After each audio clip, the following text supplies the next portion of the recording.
This is Solve It for Kids.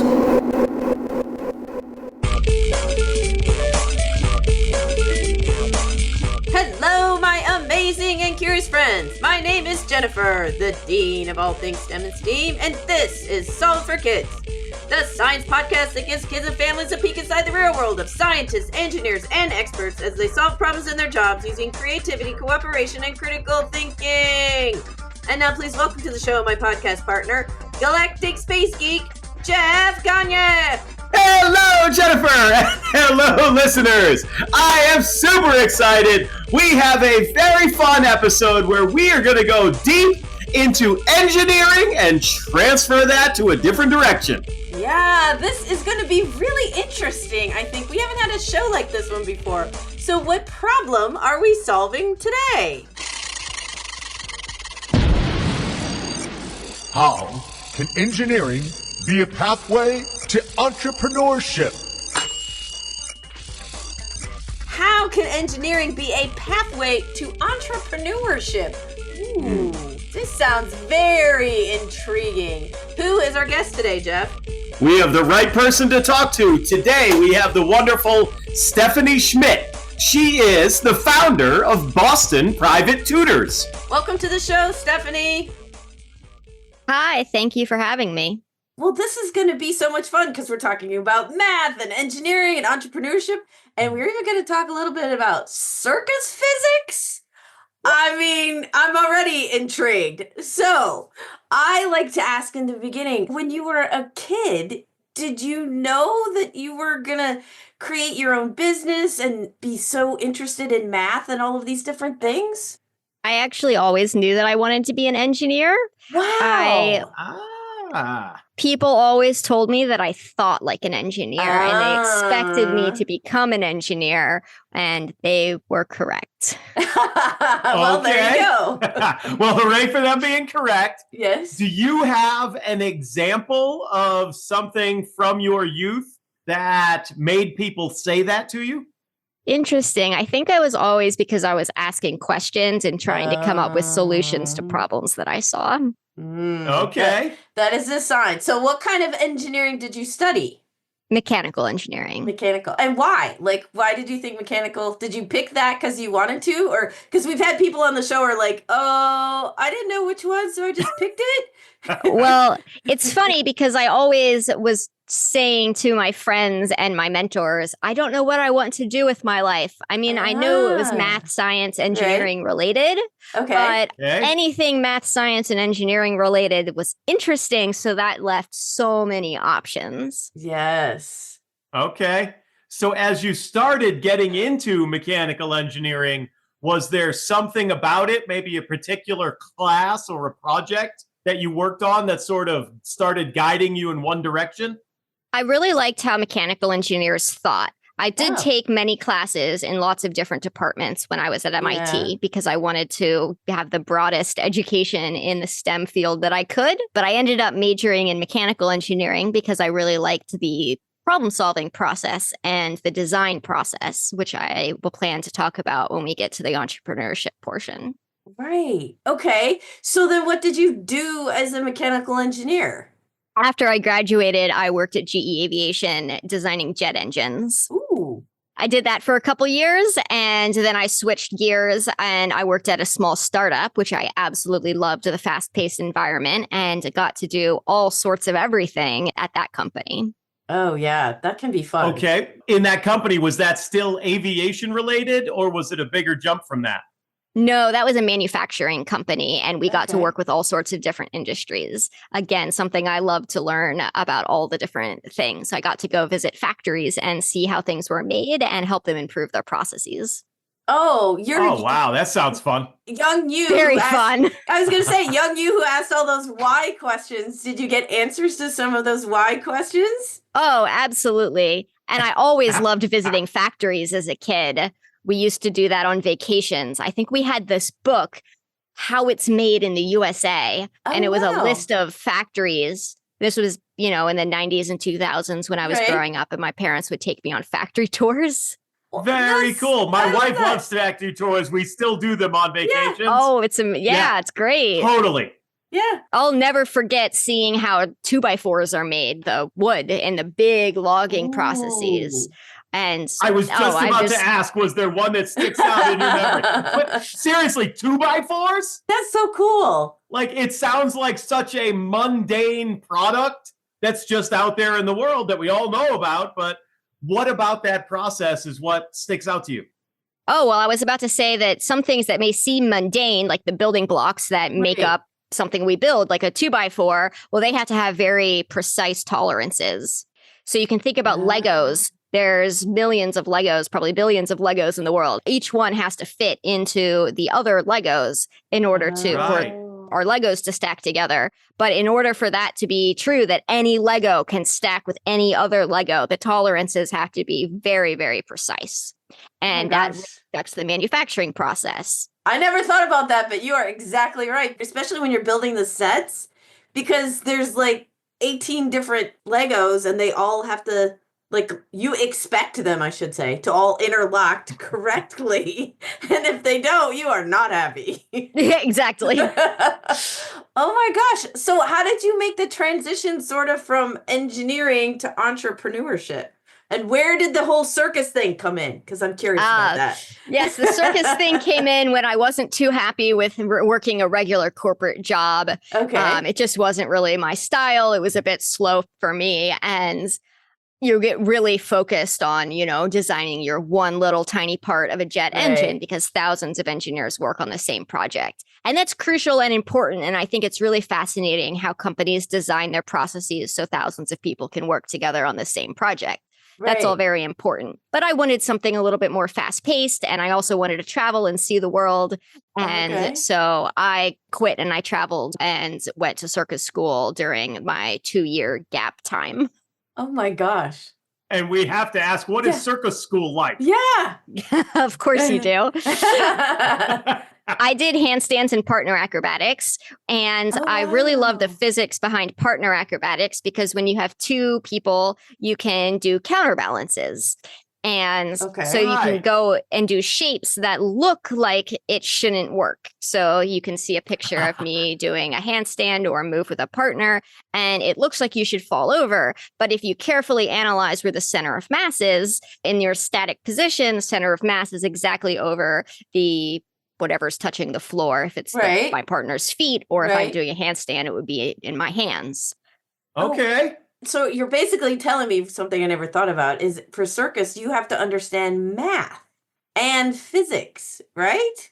Math, less so. I mean, it's helpful. It's interesting. Physics is kind of an intuitive thing. A lot of acrobats will not know that they understand the physics, but when you break down the move and you ask them how they do it, then they kind of do. Like a gymnast, if you have to twist, if you twist, you move your arms in the direction of the twist and it changes your rotational inertia. Yeah.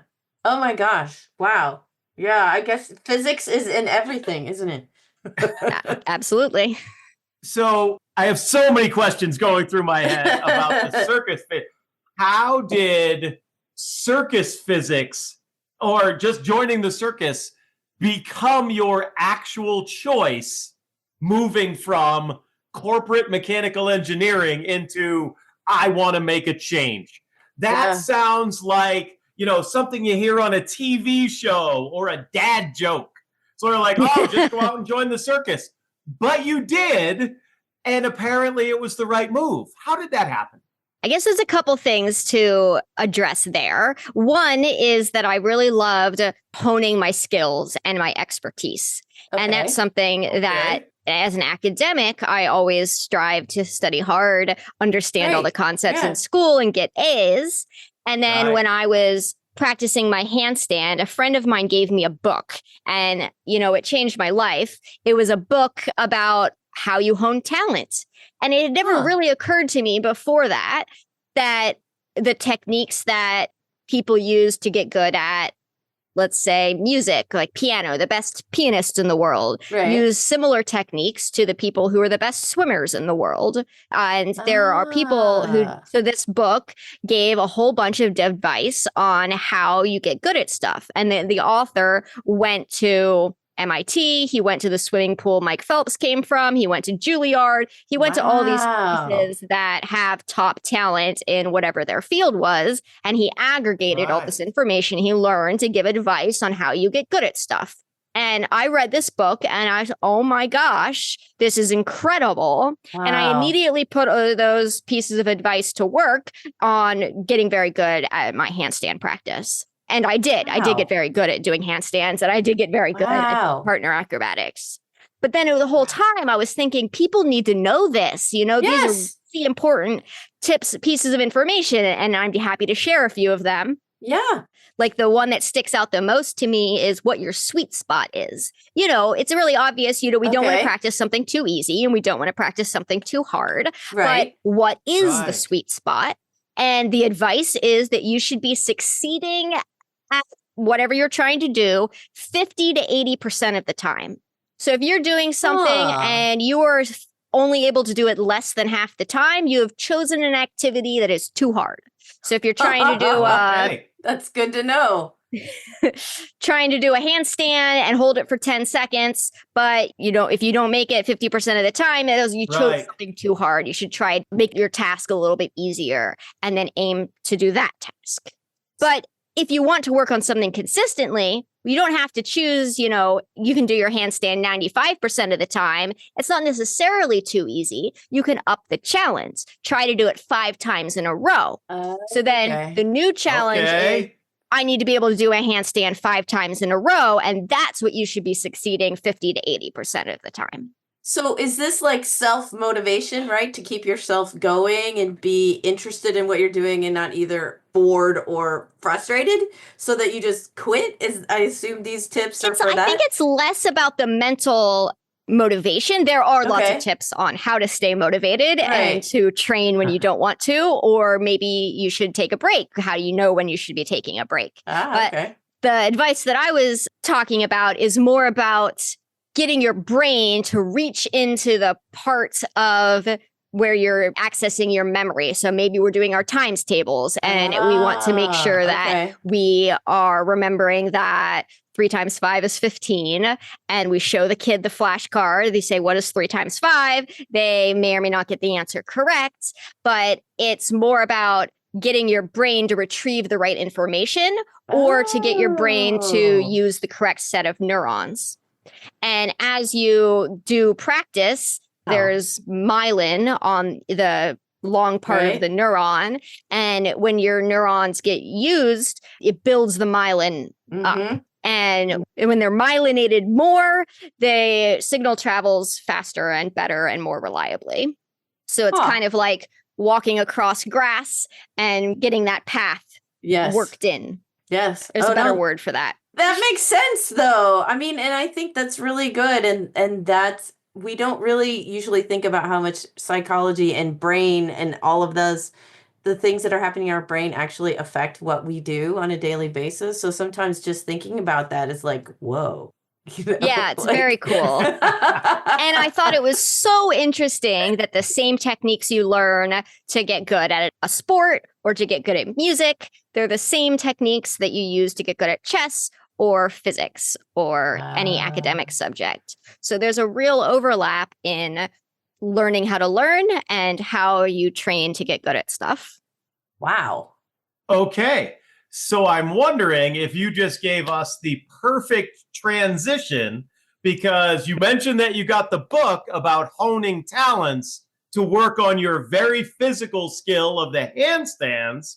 Is pursuit of that honing the skills and the talents what also moved you towards becoming an entrepreneur? Yes. Okay. Can you explain that a little bit more? I guess I'll go back to the lifestyle portion a little bit, because when I quit my corporate job, I wanted to have part-time work. I just wanted to do several projects and for several of them to make me money. And a lot, side gigs are so much more ubiquitous now than 10 years ago. Oh, absolutely. Right. I just wanted to do lots of different things. And like in school, you take 5 classes and you do 2 extracurriculars and then you've got 7 interesting things that fill up your week. So I wanted my lifestyle to be a little bit more like that. And I consciously put some thought into what I wanted my lifestyle to be. If I wanted to work remotely or in person, if I wanted to be able to travel. I love doing public speaking. So that's something that I wanted to incorporate. And as a performer, I always love kind of being the center of attention and performing. So being someone who was already good at acrobatics, it made a lot of sense to work on my circus career and become a professional performer. Okay. That was my first foray into entrepreneurship, I guess, marketing myself as a circus performer.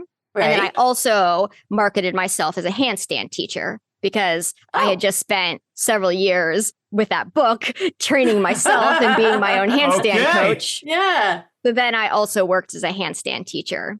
And that really actually helped me become a much better math and science tutor as well, because I spent so much time with students, you know, being patient and encouraging. Yes. And for me, I feel like it helped that I developed that with the handstand coaching. And then I would go and I would also teach a math student on the side. And I'd be like, oh, wow, this math student is very similar to that handstand student in how they need encouragement.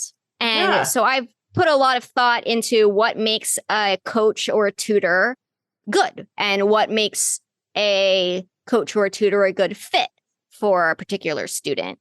And when I founded Boston Private Tutors, a lot of the work that we put in was collaborating among tutors instead of competing with each other for students.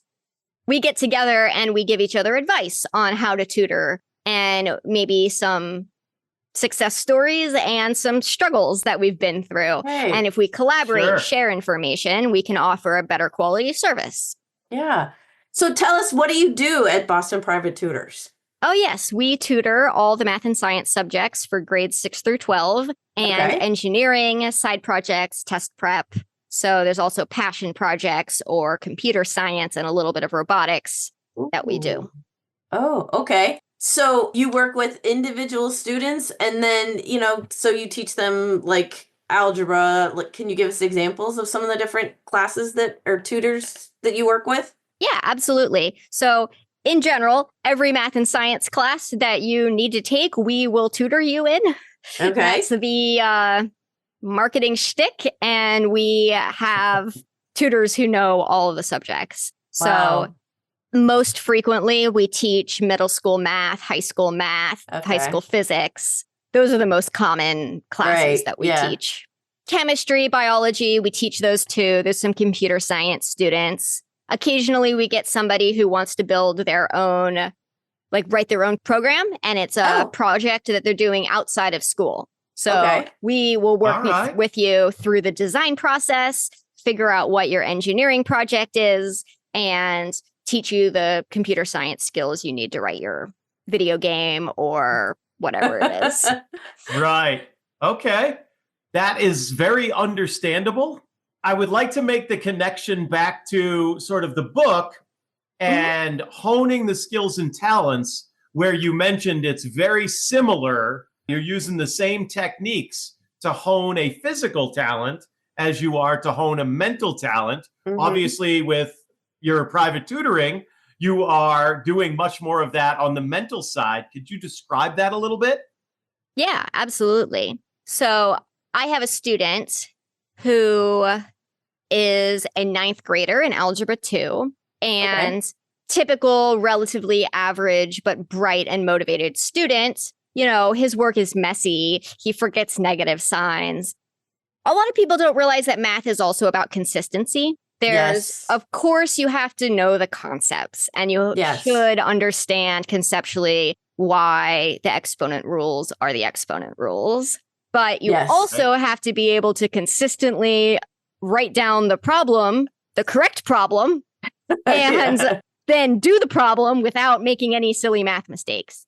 And the tips in the book really lend towards a method that I'm developing on how to teach your kid to stop making silly math mistakes. Oh, I could have used that as a kid. I could have used that. Well, I needed it. I developed it because I needed it. There you go. There you go. Was this exam at MIT when my junior year that was extremely difficult, very difficult exam. And I understood all the concepts. In fact, I did every problem. The method was correct. Yes. But somehow in every step, every problem, I made a silly mistake and I got a 0. And I was horrified and devastated and doubting myself. How did this happen? How did I get here? And what is wrong with me? Nothing was wrong with me. I've been there. Yes. Sure. Yeah, but we've all been there. And so I developed this method. I sat down with some friends of mine and I showed them my test. Like, can you believe this happened to me?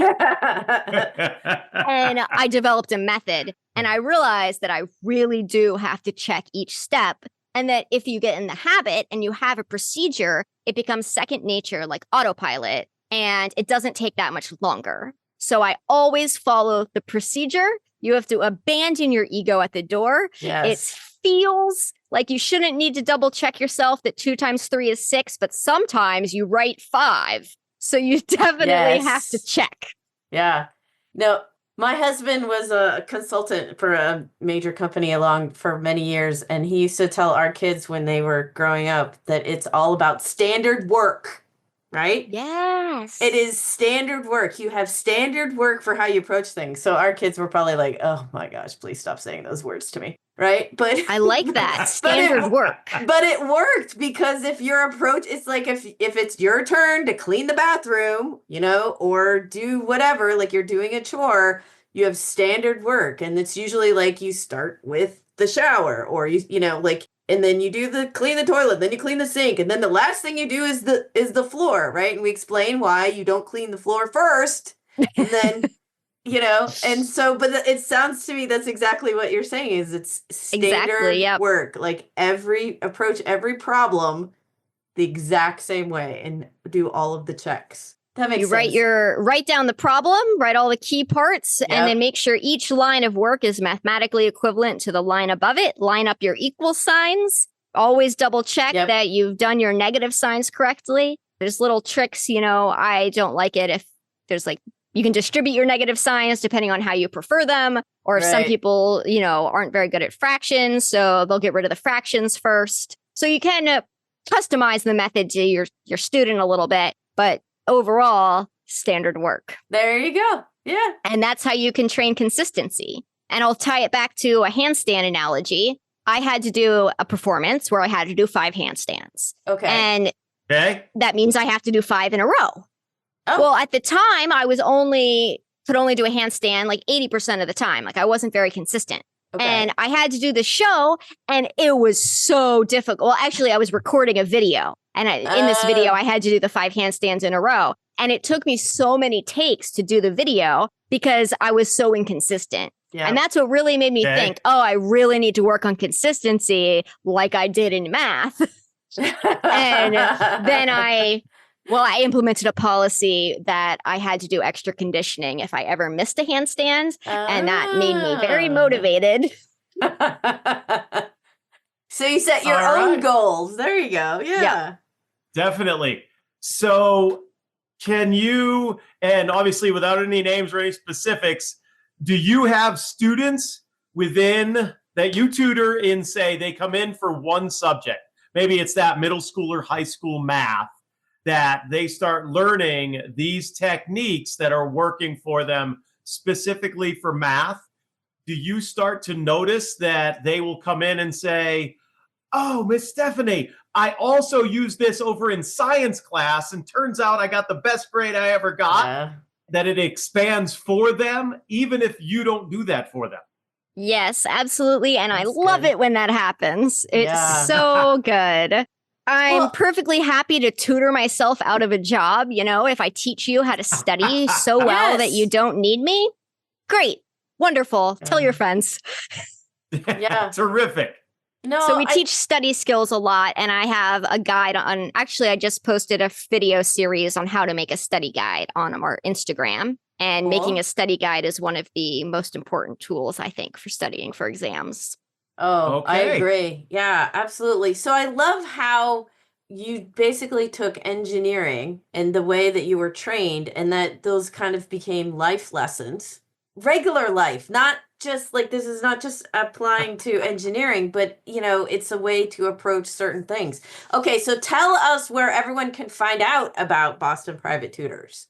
Our website is bostonprivatetutors.com, and our Instagram is at Boston Private Tutors. Cool. Okay. This is going to be so exciting. I'm going to go check this out.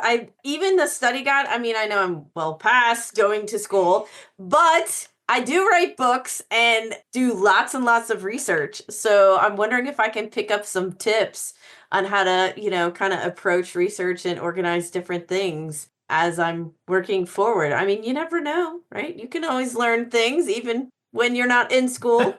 We can always learn more. That's for sure. Okay. We are at the point in our show where we ask our guests to give our listeners a challenge. I'm curious what your challenge is going to be, Stephanie.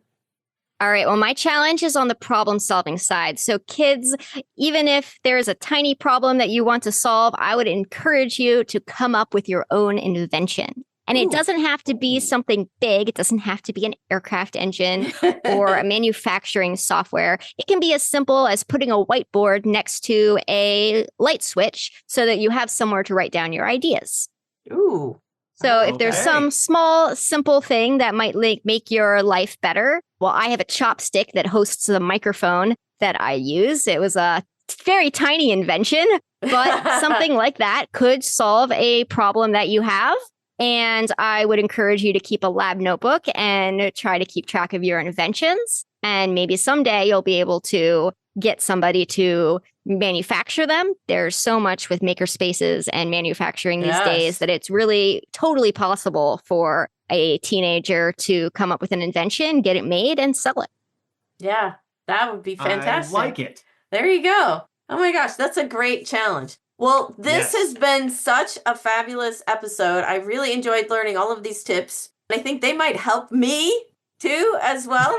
So I hope so. Yeah, so thanks so much for being on Solve for Kids, Stephanie. Thank you, Stephanie. Thank you for having me. What a fun episode. And Jennifer, you were right at the start. We have not had an episode just like this one. I really enjoyed talking about engineering, sort of transitioning into entrepreneurship. Yeah, and the cool thing that I hope our listeners get from this is, again, whatever your first career choice is or your major is in college, that's not always where you end up. I mean, look at me. I was a chemistry major, and now I write kids' books, right? It's not a straight path. Very true. I love how Stephanie just kind of used what she loved from engineering to help her build her business. Isn't that cool? Absolutely right. And that challenge she gave to all of us, come up with your own invention to solve a problem in your life, and keep your own lab notebook to track your inventions, your results, and your notes about it. That is a great start. And if you listen to any other podcasts out in the world, you hear this from business people, scientists, engineers all the time. They are doing this exact process that Stephanie just gave to us. Yeah, exactly. There's a lot of stuff out there, and it's kind of like follow your own path. So if you are going to do the challenge and maybe you come up with an invention, or you're thinking that, what if I start here and then go to this other career or something like that? We would love to hear from you. You can find us on @KidsSolve at Facebook, Instagram, and we are moving to Blue Sky. So let us know, and don't forget to check out our website, solveforkids.com, which has all of our past episodes, and you can also find us wherever you listen to any of your podcasts. Until next time, Jen and Jeff may be thinking about what we would transition to, but don't you worry, the podcast isn't going anywhere. No. You'll hear Jen and Jeff next time on Solve It for Kids.